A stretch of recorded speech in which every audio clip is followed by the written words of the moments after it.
गीता इन 18 बातों को अपनाने वाला सभी दुखों और वासनाओं से हो जाता है दूर। जुआ, मदिरापान, परस्त्रीगमन, अनैतिक संबंध, हिंसा, असत्य, मद, आसक्ति और निर्दयता, इन सब में कलयुग का वास है।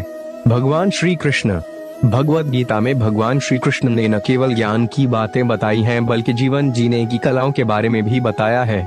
भगवान श्री कृष्ण ने अर्जुन को जो गीता का उपदेश दिया है वे हर मनुष्य के लिए प्रेरणा स्रोत साबित हो सकता है।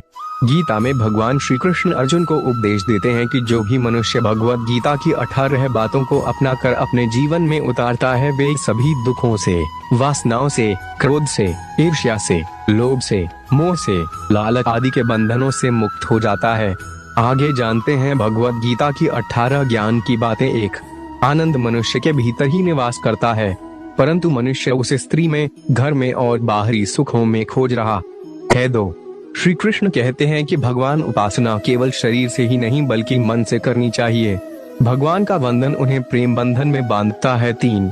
मनुष्य की वासना ही उसके पुनर्जन्म का कारण होती है। 4. इंद्रियों के अधीन होने से मनुष्य के जीवन में विकार और परेशानियां आती है। 5. संयम यानी धैर्य, सदाचार, स्नेह और सेवा जैसे गुण सत्संग के बिना नहीं आते हैं। 6. श्री कृष्ण कहते हैं कि मनुष्य को वस्त्र बदलने की आवश्यकता नहीं है, आवश्यकता हृदय परिवर्तन की है। 7. जवानी में जिसने ज्यादा पाप किए हैं उसे बुढ़ापे में नींद नहीं आती। 8. भगवान ने जिसे संपत्ति दी है उसे गाय अवश्य रखनी चाहिए। 9. जुआ, मदिरापान, परस्त्रीगमन, अनैतिक संबंध, हिंसा, असत्य, मद, आसक्ति और निर्दयता, इन सब में कलयुग का वास है। 10. अधिकारी शिष्य को सद्गुरु, अच्छा गुरुवार अवश्य मिलता है। 11. श्री कृष्ण कहते हैं कि मनुष्य को अपने मन को बार बार समझाना चाहिए कि ईश्वर के सिवाय उसका कोई नहीं है। साथ ही यह विचार करना चाहिए कि उसका कोई नहीं है, साथ ही वह किसी का नहीं है। 12. भोग में क्षणिक, क्षण भर के लिए सुख है, साथ ही त्याग में स्थायी आनंद है। 13. श्री कृष्ण कहते हैं कि सत्संग ईश्वर की कृपा से मिलता है, परंतु कुसंगति में पड़ना मनुष्य के अपने ही हाथों में है। 14. लोभ और ममता, किसी से अधिक लगाव, पाप के माता पिता है, साथ ही लोभ पाप का बाप है। 15. श्री कृष्ण कहते हैं कि स्त्री का धर्म है कि रोज तुलसी और पार्वती का पूजन करें। 16. मनुष्य को अपने मन और बुद्धि पर विश्वास नहीं करना चाहिए, क्योंकि ये बार बार मनुष्य को दगा देते हैं। खुद को निर्दोष मानना बहुत बड़ा दोष है। 17.